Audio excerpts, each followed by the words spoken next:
आप सब ने बागेश्वर धाम पंडित धीरेन्द्र शास्त्री का नाम सुना होगा, क्योंकि वो आजकल न्यूज़ में सभी चैनल पे छाए हुए हैं। हालांकि उनके कुछ बयान हैं जिनसे मैं सहमत नहीं हूँ। वही पुराना सवाल कि भगवा रंग ही बेशर्म क्यों है। तो आप एक जगत गुरु हैं, अगर आप अपने आप को बालाजी महाराज का बागेश्वर धाम महाराज का शिष्य मानते हैं, तो आपको इस तरह के विवादित बयान नहीं देने चाहिए। क्योंकि ये एक अगर न्यूट्रल माइंड से देखें तो उस सॉन्ग में सारे रंग हैं, तो सिर्फ भगवा पे ही बवाल करना मेरे समझ से सही नहीं है। बाकी सबकी अपनी अपने विचार हैं, अपने अपने थॉट्स हैं, मैं उस पर टिप्पणी नहीं करूँगी। लेकिन मुझे नहीं पता कि धीरेन्द्र शास्त्री महाराज अपनी मार्केटिंग कर रहे हैं सोशल मीडिया के थ्रू या क्या है, लेकिन जिस तरह के साक्ष्य न्यूज़ चैनल्स दिखा रहे हैं, एबीपी न्यूज़ ने लाइव भी दिखाया, तो इसके डेप्थ में जा कर के पता करना होगा। लेकिन मैं एक सवाल ये पूछती हूँ कि क्या गुरुओं ने इससे पहले इस तरह की सल्तनत नहीं बनाई? बहुत सारे गुरुओं ने इस तरह की चीज़ें की हैं, तो इसे एक मुझे नहीं लगता कि इस पे इतना बवाल करना या इस पे इतना ध्यान देना इतना ज़्यादा इम्पोर्टेंट है। भारत में, हमारे देश में बहुत सारी समस्याएं हैं, न्यूज़ चैनल उन पे बेबाकी से बात नहीं करते। तो जिस तरह से धीरेन्द्र शास्त्री महाराज को सारे न्यूज़ चैनल्स ने हाईलाइट कर रखा है, यही लगता है कि कहीं ना कहीं महाराज की अपनी मार्केटिंग है और इसमें ये न्यूज़ चैनल शामिल हैं। देखिए, न्यूज़ चैनल को अपने टीआरपी से मतलब है, समाज में क्या हो रहा है, चीज़ों को कैसे बदला जा सकता है, इसमें उनका कोई रोल नहीं है। हो सकता है कि कुछ लोग मेरी इन बातों से सहमत ना हों, लेकिन अपने विचार, सबके अपने पर्सनल विचार होते हैं, अपना परसेप्शन होता है, देखने का नज़रिया होता है। तो अगर न्यूज़ चैनल इतनी ही बेबाकी से चीज़ों को क्लियर करती है, तो मैं एक बार ये पूछती हूँ कि आखिर इतने दिनों में उन्होंने आज तक प्रधानमंत्री का इंटरव्यू लेने की कोशिश क्यों नहीं की? प्रधानमंत्री के ऊपर जो भी कुछ सवाल उठ रहे हैं, उनको फेस टू फेस इन मीडिया वालों ने जनता के सामने क्यों नहीं रखा, क्यों नहीं क्लियर किया? क्या प्रधानमंत्री से एक धर्मगुरु का स्थान ऊंचा है? हो सकता है कुछ लोग इस बात को कहें कि धर्मगुरु तो धर्मगुरु हैं, लेकिन अगर धर्मगुरु हैं और उनमें पावर है, तो फिर न्यूज़ चैनल उस पे क्यों इस तरह से लाइव टेलीकास्ट कर रही है, या उन्हें सही साबित करने की या उनको हाईलाइट करने की कोशिश क्यों कर रही है? देखिए, ईश्वर की सत्ता, ईश्वर की शक्ति से हम सभी इनकार नहीं करते, क्योंकि एक तो कोई पावर है जो इस दुनिया को चलाती है। तो अगर वो पावर है, तो इंसान की क्या औकात है कि उसको वो क्लियर करे या उसे लोगों के सामने लाए? वो तो खुद ब खुद सामने आ जाएगी। अभी कंझावाला केस अधर में ही है और अब उस पे से मीडिया ने अपना ध्यान हटा लिया। कितनी तेजी से उस समय रात दिन सिर्फ अंजलि केस, निधि केस, ये वो कर रहे थे। अब उनके प्राइम टाइम में या हेडलाइंस में भी शायद उस केस की कोई चर्चा नहीं है। और दिल्ली में ऐसे बहुत सारे केसेस होते हैं, ऑल ओवर इंडिया में महिलाओं के ऊपर बहुत सारे केसेस होते हैं, रेप केस हो, सेक्सुअल हैरेसमेंट हो, डाउरी केस हो, डोमेस्टिक वायलेंस हो, या इस तरह के कुछ भी हो, छोटे छोटे बच्चियों से बलात्कार का मामला हो, उसको मीडिया एक मुहिम के तौर पे नहीं छेड़ती, लेकिन आजकल रात दिन सिर्फ बागेश्वर महाराज, धीरेन्द्र शास्त्री, इसी पे इनके हेडलाइंस और पूरे टाइम जा रहे हैं, क्योंकि इन्होंने खुद एक टीआरपी क्रिएट कर रखी है। और भारत एक ऐसा देश है जहाँ धर्म के नाम पे लोगों का माइंडसेट किया जाता है, एक तरह से उनका सम्मोहन के उससे अपने वश में किया जाता है। तो मैं ये कह रही हूँ कि आप यहाँ पे अगर ये कहते हैं कि हम अंधविश्वास ख़त्म करना चाहते हैं, तो आप अंधविश्वास ख़त्म नहीं कर रहे हैं, उसे और बढ़ा रहे हैं। बाकी आज की पेड मीडिया ऐसे ही कटघरे में है, ऐसे ही विवादों के दायरे में है, तो इनकी किसी एक्टिविटी पे इतना हो हल्ला बहुत ज़रूरी नहीं है।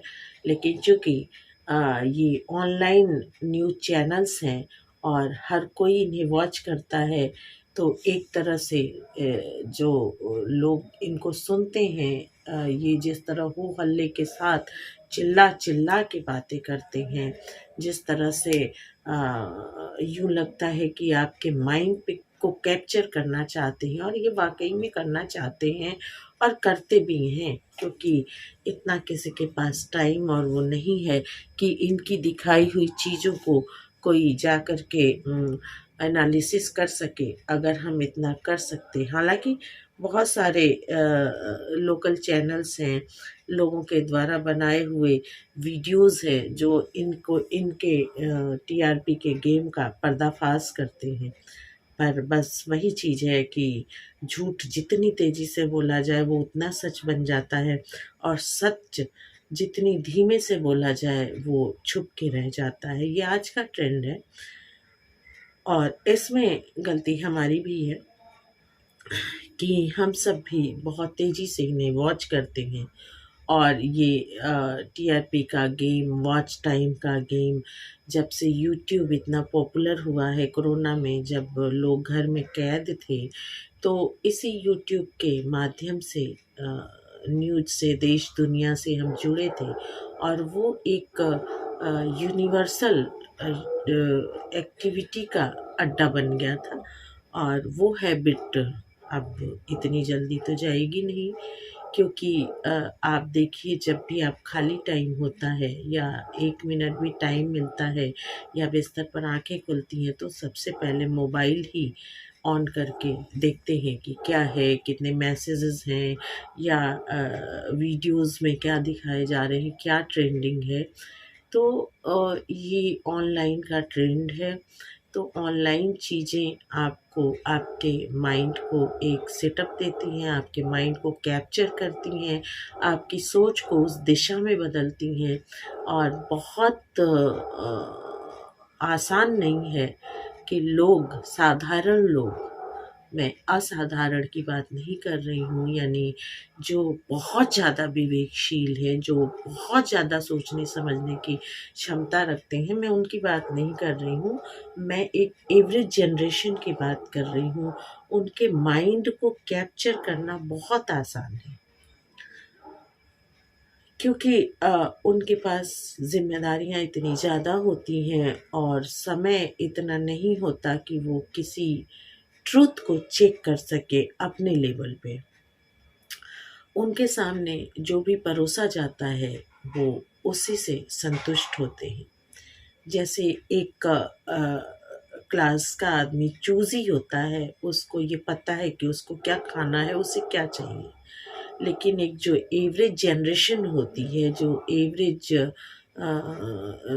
फैमिली वाले लोग होते हैं, माइंडसेट वाले लोग होते हैं, जो 10 to 6 की जॉब करते हैं और घर से 7:30 से 8 बजे निकलते हैं और फिर घर में 8-9 बजे घुसते हैं, वो इतने थके हुए होते हैं कि उनका खाना क्या आया, थाली में क्या आई, वो एक उनके लिए रूटीन है, पेट भरना। उन्होंने खाना खाया, बिस्तर पे गए, 2, 4, 5, 10, 20 मिनट उन्होंने मोबाइल वॉच किया, या किसी से बात करनी है बात किया, या व्हाट्सएप पे मैसेजेस सीन करके रिप्लाई किया, और उसके बाद वो सो जाते हैं। तो आप या हम उनसे ये कैसे आशा कर सकते हैं कि वो एक ट्रेंड सेट करेंगे या किसी चीज़ का चेक करेंगे, किसी थॉट्स को चेक करेंगे अपने अकॉर्डिंग।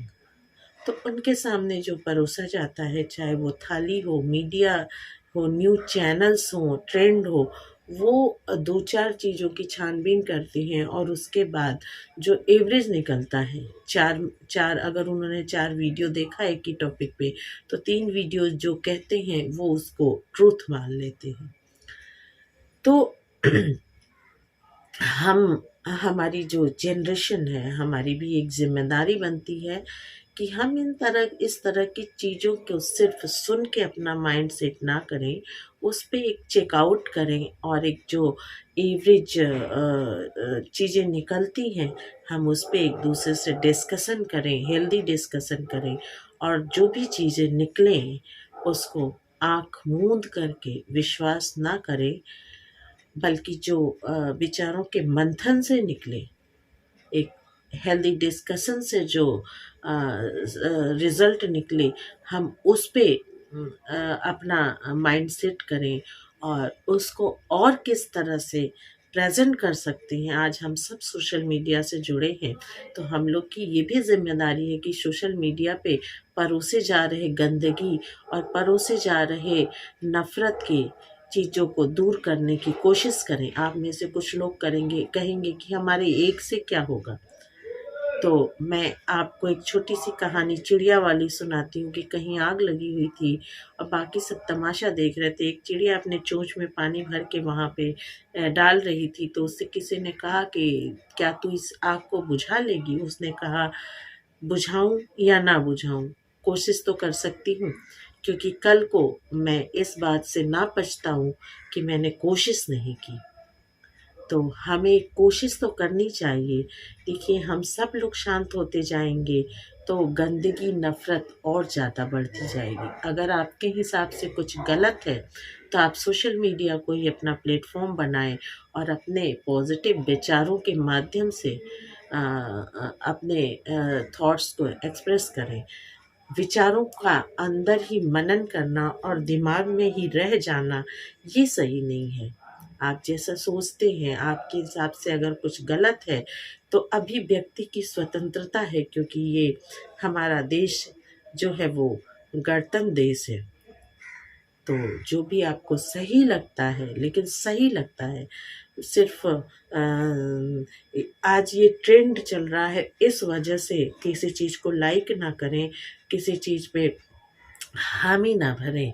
और हाँ, महाभारत के युद्ध में द्रौपदी ने युधिष्ठिर से एक बार कहा था कि हर बार सज़ा दे देना ही सही नहीं है और हर बार माफ़ कर देना भी सही नहीं है। तो हर गलत चीज़ को सिर्फ़ इसलिए एक्सेप्ट करना कि उसके साथ भीड़ है, ये भी सही नहीं होता। आपने चुनाव के समय देखा होगा कि कुछ लोग इस बात का इंतज़ार करते हैं कि हमें लहर का पता चले, कौन-सी पार्टी जीत रही है, तो वो बिना किसी माइंडसेट, बिना उस प्रत्याशी को जाने, उस प्रत्याशी को वोट दे के आ जाते हैं। ये सारी चीज़ें गलत हैं। कम से कम हमारी एज के लोग, हमारी जनरेशन के लोगों को की एक ज़िम्मेदारी बनती है कि जो गलत चीज़ें हैं, उसको कोशिश करें दूर करने की, वो उस गलत के कोहरे को हटाने की कोशिश करें और जो सही थॉट्स हैं, उनको लोगों तक पहुँचाने की कोशिश करें। आप जब शुरू करेंगे इस तरह के थॉट्स, तो पहले आपसे 1 एग्री होगा, फिर 4 एग्री होंगे, 10 एग्री होंगे। अगर आप सही हैं, तो आपकी सोच वाले लोग भी होंगे, क्योंकि सच हमेशा सच होता है, चाहे वो कोहरे के अंदर हो या शीशे पे जमी हुई धूल की तरह हो। तो मेरे माइंड में आज रात को मैं 2-4 वीडियो मैंने देखा बागेश्वर धाम का, तो मेरा ये माइंड सेट हो रहा था कि मैं इस चीज़ को आप सबसे साझा करूं और आपसे अपने विचारों का साझीकरण करने के बाद मुझे भी एक रिलैक्स मिला है कि मैं जैसा सोचती हूँ, जैसा मैंने रियलिटी चेक के उससे जो एक रिज़ल्ट लिया, उसे मैंने किसी के साथ साझा किया आप लोगों से। तो इसी तरह से आप भी अपने थॉट्स लोगों से साझा करें। कम से कम आपका जो फ्रेंड सर्कल होगा, 2 होंगे, 4 होंगे, मैं कहती हूँ 1 ही होंगे, लेकिन एक हेल्दी डिस्कशन 2 लोगों की बात के बाद कुछ तो रिज़ल्ट निकलेगा। तो यंग 40 इसी तरह चलता रहेगा अलग-अलग टॉपिक पे, और हम फिर से मिलते हैं अगले वीडियो में। तब तक के लिए अपना ख़्याल रखें और हमेशा हँसते मुस्कुराते रहें।